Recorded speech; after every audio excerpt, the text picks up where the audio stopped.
16 ปี78 ปีก็พอดีได้ลูก2อีกฮะเพราะอะไรหลับแล้วว่าซั่นมันยันบ่หลับนะเนาะพ่อว่าได้มี1มันต้องมี2มันว่าอยู่มี2มันต้องมี3ได้3ต้องมี10ขึ้นไปไล่เพื่อนลูกเป็ดอยู่ แล้ว ไล่ตามหลังแม่ลูกลูกคือเป็ดนี่เห็นบ่เอานั่นเอาได้น้องตุ๊กเลยไล่อันตามคนแม่คนเนาะแม่นมีลูกหลายสิสบายตอนเฒ่าว่าซั่นแต่มันสิลำบากตอนเฒ่าแต่ว่าเฮ็ดได้จังเนาะคือได้เงินได้คำที่ได้เป็นเงินเก็บไว้จังได๋สิไปใช้ค่าหนี้แล้วเก็บไว้รับเลขนี่เป็นหนี้บ่จ่ายค่าหนี้เป็นหนี้เท่าไหร่ก่อนเนาะบ่ฮู้น้ำยาเอาน้ำยาเอาเลยไปถามยาแล้วก็สิไปจ่ายเองย่าเป็นหนี้แล้วสิไปจ่ายให้ลูกไผไปจ่ายบัดนี้เป็นหนี้อยู่ดิแต่ว่ายังบ่ฮู้ว่าเงินเท่าไหร่เนาะเป็นหนี้เท่าไหร่นั่นเนาะยังบ่ทันจักครับไปเอามาก่อนเป็น1ท่านประมูลผลว่าซั่นใช่สมมุติว่าครับติดชนึงหมายเพิ่นว่าเพิ่มสิเป็นบ่ฮู้เลยเพิ่นเอาดาวเบิ่งไกลอยู่ในประมาณเท่าไหร่ประมาณ500,000นี่แหละ500,000เฮามีแต่ว่าตั้งมุกตั้งใจแล้วบัดนี้เก็บเงินเก็บคำได้เงินได้คำจากผู้รักผู้ใหญ่เพิ่นให้ที่ก็แห่ถงแห่ไทยไว้ตัวใดมันจำเป็นเฮาจึงซื้อบัดนี้มีลูกเด้อมันบ่คือตอนเฮายังบ่ทันมีมันต้องเลยวางแผนแล้ว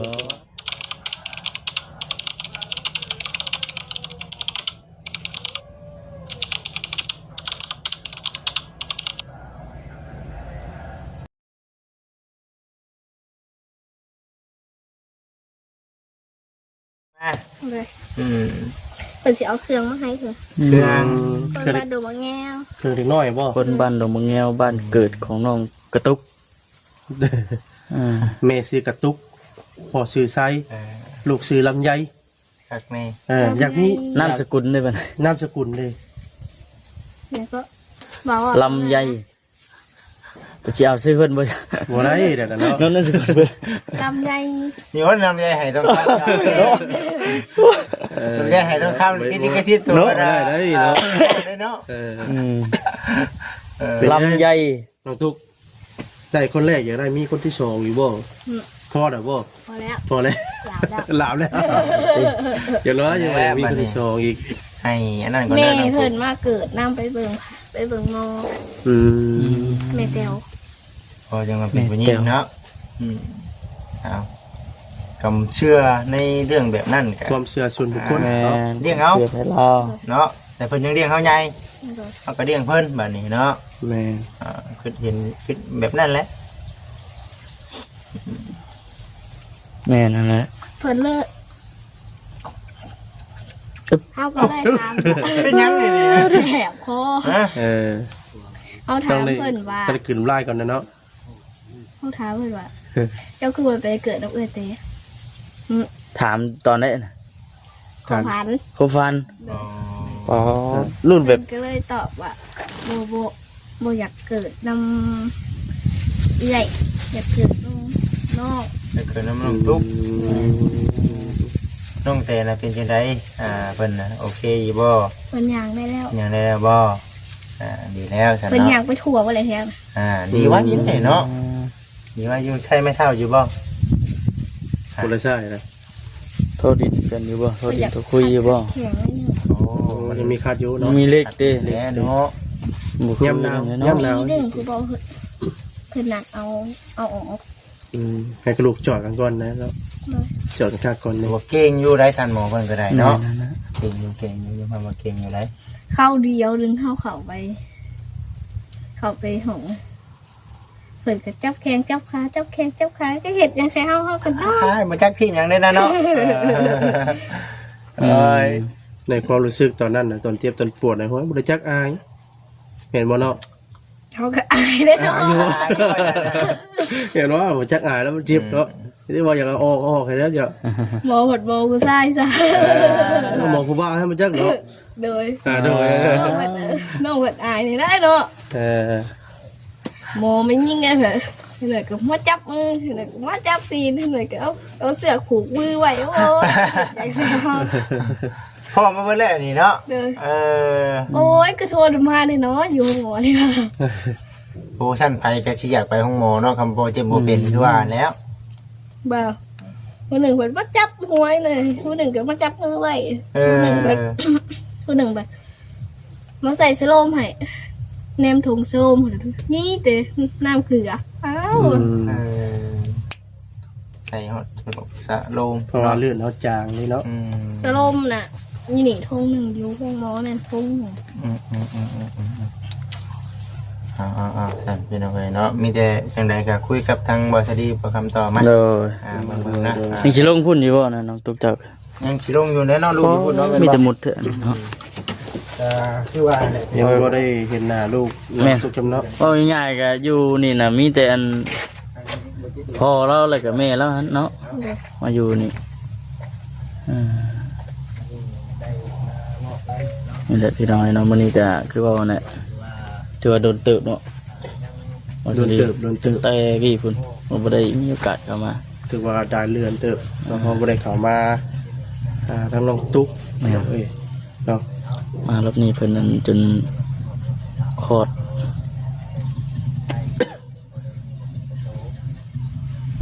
ไม่ยัง พวกลูกบ่ เอ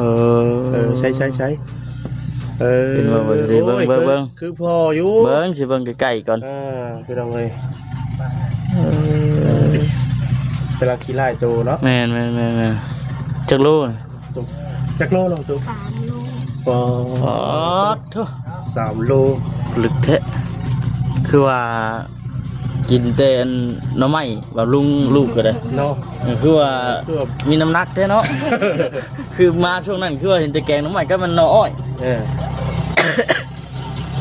เป็นไงน้องน้ำนมออกแห้งอยู่บ่กระทำขึ้นเพิ่นบ่ได้ให้บ่ฮะให้บ่ ไข่เจ็บไข่สัญญาณ คายุเพิ่นบ่ได้ให้เนาะ ตามภาษาเล็กน้อยแอวเนาะ ว่า ย่าปัญญาก ระทำขึ้นนี่ส่วนหลายเล็กน้อยอยากให้เนี่ยเนาะมันก็ขึ้นกับส่วนบุคคลเนาะคนหนึงก็ให้ ก็ได้ปลุกอาบน้ำตรงเลยทางนี้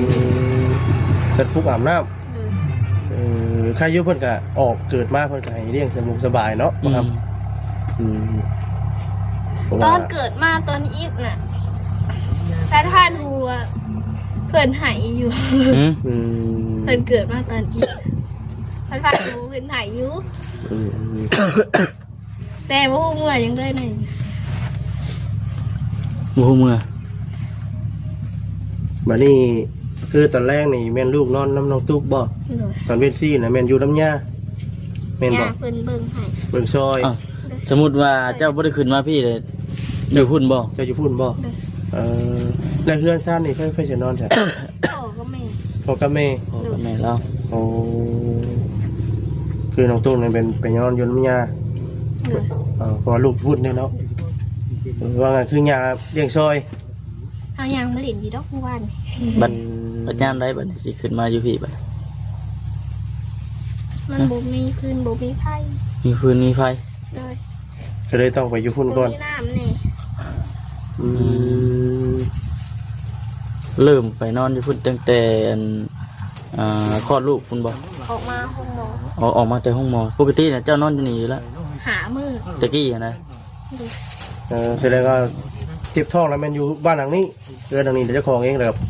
เกิดลูกแล้วฮะเดี๋ยวกันหลังจากแต่10 มื้อฮะเดี๋ยวก็อยู่พุ่นเลยโอ้ ไปนอนอยู่ห้องหมอสวรรค์นะหาคืน คืน มาอยู่ไผหาคืน ตุกพี่น้องเนาะมีลูกอายุตั้งแต่อายุ15 ปีหรือ14 ปีนี่มั้ยจ๊ะเนาะ 16แล้วปี แม่นบ่ เลย 16 ปี78 ปีก็พอดีได้ลูก2อีกฮะพอเลย มันหลาบแล้วว่าซั่นมันยันบ่หลาบนะเนาะ เนาะพ่อว่าได้มี1มันต้องมี2มันว่าอยู่มี2มันต้องมี3 เด้อ 3ต้องมี10ขึ้นไป ไล่เพื่อนลูกเป็ดอยู่ พูดแล้ว ไล่ ตามหลังแม่ลูกอะลูกคือเป็ดนี่เห็นบ่ เลย เอานั่นเอาได้น้องตุ๊กเลย ไล่อันตามคนแม่คนแล้วเนาะ แมนมีลูกหลายสิสบายตอนเท้าว่าซั่นแต่มัน คือ สิลำบากตอนเท้า แต่ว่าเฮ็ดได้จังเนาะคือได้เงินได้คำที่จะ โอ้ย ได้ เป็นไอ้ เอาเงิน น้อง เก็บไว้จังได สิไปใส่ข้าวเหนียวแล้วเก็บไว้ อันดับแรกนี่ เป็น สิไป หนี้บ่ จ่ายค่าหนี้ เลย เป็นหนี้เท่าไหร่ก่อนเนาะ มูลเนี่ย เอ้า โน้ำยาเอาเลย ไปทำหยาแล้วก็สิไปจ่ายเอง ย่าเป็นหนี้แล้วสิไปจ่ายโดยให้ลูกไผ่ไปจ่ายบัดนี้ เฮาน่ะเป็นหนี้ เอ้าคือว่าบ่ฮู้น้ำยาซั่น คือน้องตุ๊กน่ะเป็นหนี้ อืม แม่นบ่ เลยเฮาก็ลืมคือกันว่า อ่า เป็นเท่าใด บ่ฮู้ว่าหนี้เท่าไหร่ เลย เอา เฮาน่ะไปเอาเบียร์แล้วก็ไปเอาไก่เอาเป็ดขึ้นมากินมันน่ะแค่นั่นแหละ มือผู้แขนออกไผน่ะบ่ เลย เอาแค่คนมาหลายบ่คือว่าเป็น ก็หลายเติบอยู่ หลายเติบอยู่ เลยเพิ่นอยู่ก่อนขับนี่ประวาน ออกไปจังมือแล้ว อืม เมื่อวานนี้ เมื่อวานนี่โอ้ยังมาสิชดเออ เอาอย่างถั่วมาเลยนะเมื่อวานนี้ ย่างตัวไปเลย ทั่วที่เบิดแล้วติ ยังก็ปวดยังย่างที่หึงแล้วอย่างเนาะเป็นหนี้อยู่ดิแต่ว่ายังบ่ฮู้ว่าเงินเท่าไหร่เนาะ เป็นหนี้เท่าใดหันน่ะเนาะยังบ่ทันจัดซ้ํ เลย ไปเอามาก่อน เลย เป็นหยังท่านประมวลผลว่าซั่นจ้ะ อืม อืมสมมุติว่าครับติดชนหนึงหวยเพิ่นว่าเพิ่มสิเป็นบ่ฮู้เลยเพิ่นเอาดาวๆเบิ่งไกลอยู่ในประมาณเท่าใด น้ำมันหาแซนนี่แหละ 5เซน หาเซน เลยเบียร์เบียร์กับ2แสนเศ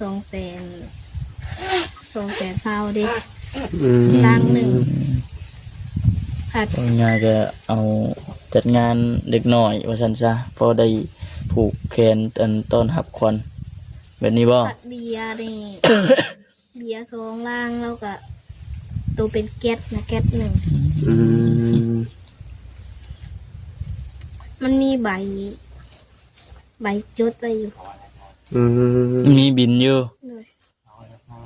อืมแบบนี้เนาะเรามีแต่ว่าตั้งมุกตั้งใจแล้วบัดนี้เก็บเงินเก็บคำได้เงินได้คำจากผู้รักผู้ใหญ่เพิ่นให้ที่ก็แห่ถงแห่ไทยไว้ตัวใดมันจำเป็นเฮาจึงซื้อบัดนี้ เลย มีลูกเลยมันบ่คือตอนเฮายังบ่ทันได้มี มันต้องเลยวางเพลนแล้วเพราะว่า โอ้ยเงิน ภาระหน้าที่เขาเพิ่มขึ้น เลย การเป็นพ่อเป็นแม่ขึ้นมาเนี่ยโอ้ยพี่น้องเรามันบ่ได้คือเขาเป็นวัยรุ่นเด้แต่แม่คำมาเอ้ยแม่ขอเงินแน่ หัว ขอเงินแน่บ่ได้เนาะตอนนี้เขาต้องเลยหาเงิน หาเงินเอง ทุก ตอน สิ่ เพิ่น ทุก ยังบ่ทันได้มาแม่นอยู่ตอนเพิ่นยังบ่ทันได้ใช้เป็นหยังหัว นี่ จะทอดไว้บ่ มีแต่ต้นไว้ ตอนใช้เป็นในหัวให้พี่น้องเลยเนาะแม่เอ้ยขอเงินแน่มาเลย นั่นแล้วแหละ อย่างต่อยมาแล้วเนาะก็สิเป็นลักษณะเดียวกันพี่น้องเลยเป็นแนะนำเนาะวิธีพี่น้องเพิ่นฮู้เนาะพี่น้องเนาะเวลาใช้เงินใช้คำเนาะ สิหน่อยก็ฮู้เองเนาะ เป็นหมากเถื่อ ฮะ ฮู้เอ เอา ง หมดเลย มักบวก เลยเอาขืนมาซ่องคุ้งเขาไม่ได้กิน อืม พอดีวิทย์ ซื้อมื้อนี้เนี่ยมีแต่กิน เดือน กินข้าวแต่ของแห้งเลยบ่กินแต่ปิ้งหมูนะบ่ ปลาเมื่อขวามือ ขั่วหมูปิ้งหมูอยู่หั่นน่ะ เลยสลับกันกินบางเงินเลย กินแต่ว่าง่ายกินแต่เมนูอัน แห้งๆบ่มีโนแห้งมีโนหมู อืม พวกปลาเนี่ยกินบ่ได้บ่ ขั้นปลาขาวกินได้ ปลาขาว ปลาขาว มีหยังได้เพิ่นให้กินได้ ไก่แล้วก็ซีนหมู ไก่สิ้นหมู ปลาขาว ปลาขาวตอนนี้เออ ปลาขาวหางแดงกับพิษตับอีกแล้วเนาะ ปลาขาวหางขาว ต้องได้ขาล่ำได้พี่น้องเนาะเพราะว่านะเขาว่าอะไรเงี้ยคือจังเขาว่านะว่าคำเนาะ แม่นนั่นแหละ ปลาเขาก็ซ้ำซองใส่นะว่าอะไรเงี้ยเพราะว่าลูกก็กินนมเฮาเด้เราต้องได้ดูแลพี่น้องเอ้ยถือว่ามามื้อนี้ก็ไม่รอบหลายเรือนเนาะ นี่ ห้อยกับตุนตัดตุนเบิดบัดนี้ห้อยก็ได้ เลี้ยงช่อยดิ เจ๊กไอ้ช้อยบัด เด้ยังได้ยังไง แต่อันนี้อ้อยของน้องตุ๊กแล้วอ่ะ เลย เป็น กับยังเป็นขันเพื่อนนั่นดิ ฮะ ไป ป้งขาเพื่อนแล้วก็แป้งพูด เจ้าได้ตัดน้ำเพิ่นอยู่บ่ตอนนี้เพิ่นเอารถปอมมาตัดคือคนตัด ได้ตัดอยู่แป้ง เดี๋ยวตัดจ้ะพาลูกไปตัด เลย อืมจิแข็งแห้งอีกจักหน่อยก็หยิบแต่ไปหาปลูกอ้อยบัดน่ะอีกจักหน่อย อืม เนาะ พาลูกไปน้ำยาติ ปลาดูไว้น้ำยา ตื่นเช้าก็ไปเฮ็ดเวียก หาเงินมาทอนไว้ให้ลูกบัดน่ะ เอาไม่ได้ไปดอกปลูกอ้อย บ่ได้ไปบ่ ตัดอ้อยพันธุ์ ตัดอ้อยโอ้ยังมีอันช่วงตัดอ้อยพันธุ์อีก ปลูกแล้วก็ตัดอ้อยพันธุ์เด ยังมีอันนี้นะถือว่าเบิดแล้วสุดนี่เนาะ ยังเพิ่นยังไม่ได้ปิดโรงงานเด ยังไม่ทันปิดโรงงานอีกอยู่ เคยบริสางยังตัดง่ายนะ อืม ตัดสางมันซ่ามันสางอะไรตอนเศร้าอะนะอันตอนสวยแล้วโบอยากเลยนะเขานอนกิ่งไปเลยเอาไปตัดตอน น้องเกลือก นอ เล น ย ในสางในนอนในสางในแล้วเขาเหนื่อยเนาะ ใครบัดนี้เนาะ บุกบืนนะเราก็ได้ มีภายในเขามาหาช่วงนี้ ทางเบาใช่ไหม เอาเนี่ย ลึกซื้อแล้วเบาบอส ดูเพิ่นพาเต้นแลนพาไปคอดไปอย่างเนาะ มื้อนี้เรามาหาอะไรบ่ทางบ่บ่มาหาเจ้าแล้วบ่ ยัง ยังบ่ แก่นชี้คำผม เสียงคำก็เรามาเสียงคำบ่ เมื่อวานนี้บอกคำปัดไหน เพราะว่าเรามีเวียกเนาะเรามีเวียก เพิ่นมาผูกแขน ตะไก่ในหาเงินซื้อข้าวแน่หาเงินเลี้ยงลูกแน่ แม่น พละอันเพิ่มขึ้นได้ปะ เพิ่มขึ้นแล้ววิธีเพิ่นให้ป้อนข้าวป้อนน้ำจักเดือนจักอยู่บ่พอเพิ่นแนะนำอยู่บ่ที่เลี้ยงลูก 6 เดือน 6 เดือน เลย 6 เดือน เลย อ๋อ ฮอด6 เดือนจังป้อนข้าว เดือนเป็นป้อนข้าว เลยเปิดเจ็บ จัก ท้อง จักอยู่หรอว่า จัก จะครับจนนั้นก็ฮู้ อาหารก็ได้เดือนปลายดิ เด็กกระหู้ จนนั้นก็ฮู้น้องตุ๊กนะได้ก็ห้อยขอบตาดำแล้วได้บัดนะ คือว่าขอบตาด ห้อยไปนอนเนาะ ลูกหายก็ได้ตื่นดีบัดนะ ก็เป็นความเบาเลย อ้า สีขอบตาดำดิ ำเพราะว่าเล็กน้อยเนี่ยแต่ละเดือนมันเปลี่ยนไปแต่ละเดือน เปลี่ยนไปแต่ละเดือนมันคือเก่า บ่คือเก่าเป็นเอาเนาะชื่อว่าเดือนนี้ฮู้ ฮะ หาย หาย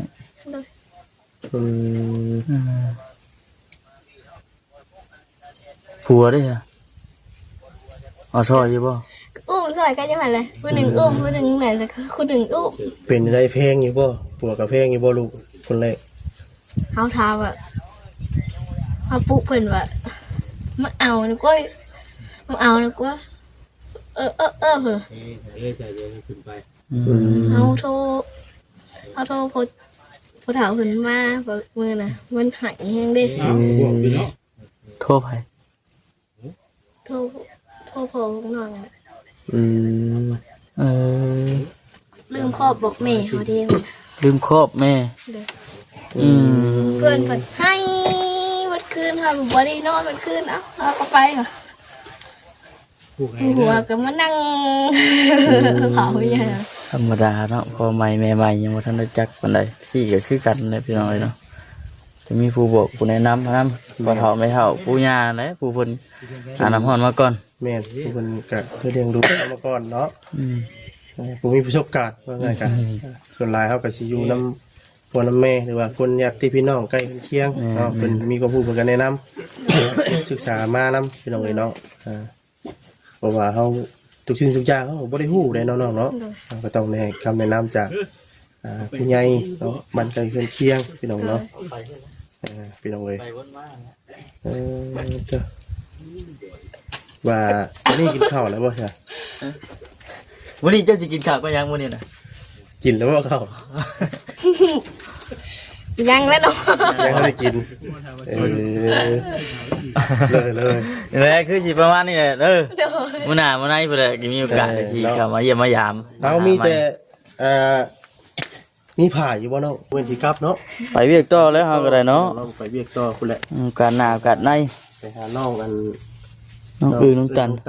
น้องทางนั้นก็อยู่เพื่อนทุกชาติเนาะไปลงเลยจะได้ลุ้นแล้วบ่ได้เข้าไปหาน้องเพิ่นตอนนั้นก็ได้เอามีแต่ว่า อยู่ดีมีแฮง ดีมีแฮงเนาะไอ้ยังให้สู้ลูกก็ได้ดีง่ายๆเนาะ โดย ดีง่ายคือแม่นี่เนาะบอกฟังความคือแม่เด้เนาะจ้ะ มันบ่ง่ายดอก แม่ก็แสดงว่าบ่ได้นั่นดีกัน เอาเนาะเอาจังได้ก็สิไปเวียกต่อทางบ้าวก็ได้ เอาในไม้เจ้านะมาโลปูขาวเจ้า ลืมอันเดิม มากระเบิด สบายดีน้องตุ๊กสบายดี